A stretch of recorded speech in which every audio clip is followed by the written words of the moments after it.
Paano kung sabihin namin sa'yo na dalawang sikat na artista na matagal nang hinahangaan ng publiko ang biglang nagsama sa isang proyekto? At ngayon, pinag-uusapan ng maraming fans ang kanilang chemistry? Hindi ito ang tipikal na tambalan na inaasahan ng karamihan. Pareho silang may matatag na pangalan sa industriya, pareho nang nakagawa ng maraming matagumpay na proyekto, at pareho ring may kanya-kanyang loyal na fanbase. Pero nang magsama sina Alden Richards at Nadine Lustre sa isang proyekto na nakatakda sa isa sa pinakamagagandang destinasyon sa Pilipinas, maraming netizens ang napatanong. Bakit parang natural ang kanilang samahan? Bakit marami ang nagsasabing may kakaibang chemistry ang dalawa? At bakit tila hindi maalis sa isip ng mga manunood ang kanilang mga eksena?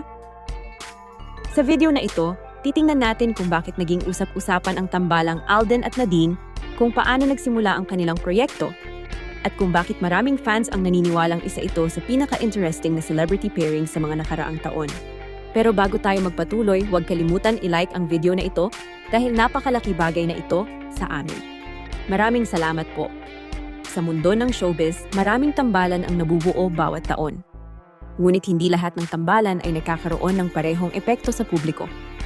May mga pagsasamang agad na kinakagat ng audience at meron ding mga pairing na nangangailangan ng panahon bago mapansin. Ngunit sa kaso ni Alden Richards at Nadine Lustre, iba ang nangyari. Sa mismong paglabas pa lamang ng balitang magsasama sila sa isang proyekto, agad na naging usap-usapan ang kanilang pangalan. Hindi dahil may kontrobersya, hindi dahil may intriga, kundi dahil maraming tao ang hindi inaasahang makikita silang magkatambal sa isang kwento. Sa loob ng maraming taon, nakilala si Alden bilang isa sa mga pinakarespetadong leading men sa industriya. Mula sa drama hanggang romance, paulit-ulit niyang pinatunayan ang kanyang kakayahan bilang artista.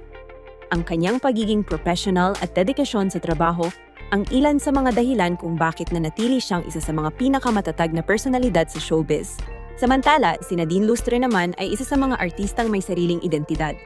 Sa paglipas ng panahon, nakilala siya hindi lamang dahil sa kanyang talento, kundi dahil sa kanyang pagiging kakaiba at hindi natatakot sumubok ng iba't ibang proyekto. Dahil dito, maraming fans ang na-curious. Ano kaya ang magiging resulta kapag pinagsama ang dalawang artistang ito? Magkakaroon kaya sila ng chemistry? Magugustuhan kaya ito ng publiko? At habang dumarami ang mga balitang lumalabas tungkol sa kanilang proyekto, mas lalo lamang lumakas ang interes ng audience. Minsan kasi, ang mga hindi inaasahang tambalan ang siyang nagdudulot ng pinakamalalaking sorpresa. Bukod sa mga pangunahing bida, isa pang bagay ang mabilis na nakakuha ng atensyon ng publiko. At iyon ay ang lokasyon ng proyekto. Ang Siargao ay matagal nang kilala bilang isa sa pinakamagagandang isla sa Pilipinas. Para sa marami, hindi lamang ito simpleng tourist destination.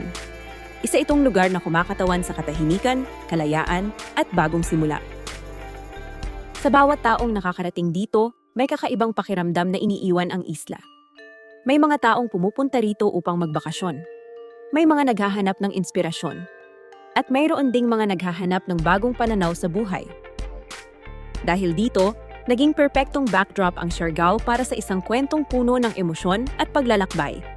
Habang pinapanood ng audience ang mga eksena, hindi lamang ang kwento ng mga karakter ang kanilang sinusundan.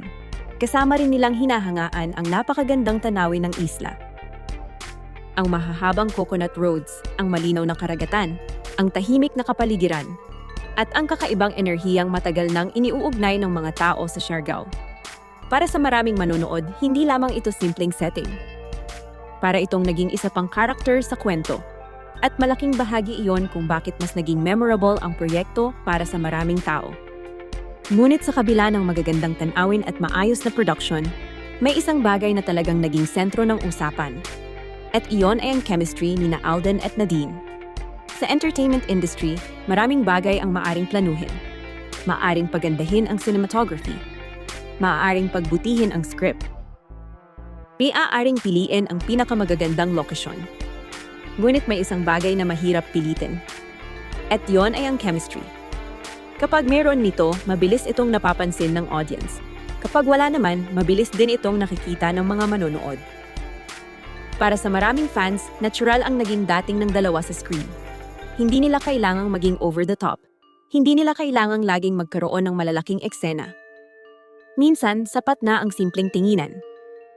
Simpleng pag-uusap, simpleng pagngiti, at simpleng mga eksenang tila totoo at hindi pilit. Dahil dito, maraming netizens ang nagsimulang magbahagi ng kanilang reaksyon online. May mga nagsabing refreshing ang kanilang tambalan. May mga nagsabing hindi nila inaasahang magiging ganoon kaayos ang kanilang chemistry. At meron ding mga nagsabing gusto pa nilang makita ang dalawa sa mga susunod na proyekto. Sa panahon ngayon kung saan napakaraming content ang naglalaban para sa atensyon ng publiko, hindi madaling gumawa ng tambalang agad na maaalala ng audience. Ngunit sa pagkakataong ito, nagawa nilang makuha ang interes ng maraming manonood. Isa sa mga dahilan kung bakit naging epektibo ang kanilang tambalan ay ang respeto nila sa isa't isa bilang mga artista. Madalas ang nakikita lamang ng publiko ay ang resulta sa screen. Ngunit sa likod ng bawat eksena ay ang mahabang proseso ng paghahanda, pagtutulungan, at pagbuo ng tiwala. Kapag may maayos na working relationship ang mga artista, mas nagiging natural ang kanilang performances. Mas nagiging komportable silang gawin ang kanilang mga eksena. At mas nagiging kapani-paniwala ang kanilang mga karakter. Ito ang napansin ng maraming manonood kina Alden at Nadine. Pareho silang kilala sa pagiging professional. Pareho silang may malalim na karanasan sa industriya. At pareho silang may malinaw na respeto sa kanilang craft. Sa mga panayam at behind-the-scenes moments na lumabas, makikita ang maayos nilang samahan bilang magkatrabaho. Walang pilit, walang kailangang patunayan. Dalawang artistang nagtutulungan upang maibigay ang pinakamahusay na bersyon ng kanilang proyekto. At para sa maraming fans, isa iyon sa mga dahilan kung bakit naging natural at epektibo ang kanilang chemistry. Sa dami ng mga proyekto at tambalang lumalabas taon-taon, hindi madaling mag-iwan ng marka sa isip ng audience. Ngunit may mga pagkakataon na may isang proyekto o tambalan na nananatiling pinag-uusapan kahit lumipas na ang ilang panahon. At para sa maraming fans, isa ito sa mga tambalang ganoon ang naging epekto. Marahil dahil hindi ito inaasahan. Marahil dahil magkaiba ang kanilang image, ngunit nagawa nilang magtagpo sa gitna. Or marahil dahil may kakaibang balanse sa pagitan ng kanilang personalidad bilang mga artista. Anuman ang dahilan, malinaw na nakakuha sila ng atensyon ng publiko. At hanggang ngayon, marami pa ring fans ang nagtatanong kung magkakaroon pa kaya sila ng pagkakataong magsama muli sa hinaharap. Bagamat walang makapagsasabi kung ano ang mangyayari sa mga susunod na taon, isang bagay ang malinaw. Nagawa nilang bumuo ng isang tambalan na naging interesado ang maraming tao. Nagawa nilang lumikha ng mga eksenang pinag-usapan ng audience. At higit sa lahat, napatunayan nilang minsan ang pinakamagagandang sorpresa ay nanggagaling sa mga bagay na hindi inaasahan ng karamihan. Sa huli, ang pagsasama ni Alden Richards at Nadine Lostrick ay naging isa sa mga pinaka-interesanteng celebrity pairings na nakita ng maraming fans nitong mga nakaraang taon. Mula sa kanilang hindi inaasahang tambalan, hanggang sa kanilang chemistry na naging sentro ng usapan ng maraming netizens, malinaw na nag-iwan sila ng impresyon sa mga manunood.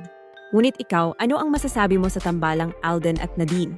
Sa tingin mo ba ay dapat pa silang magsama sa mas marami pang proyekto sa hinaharap? Ibahagi ang iyong opinyon sa comment section sa ibaba. At kung nagustuhan mo ang video na ito, huwag kalimutang mag-like, mag-share at mag-subscribe sa Flora Entertainment para sa mas marami pang kwento tungkol sa inyong mga paboritong artista. Maraming salamat sa panonood at magkita-kita tayo sa susunod na video.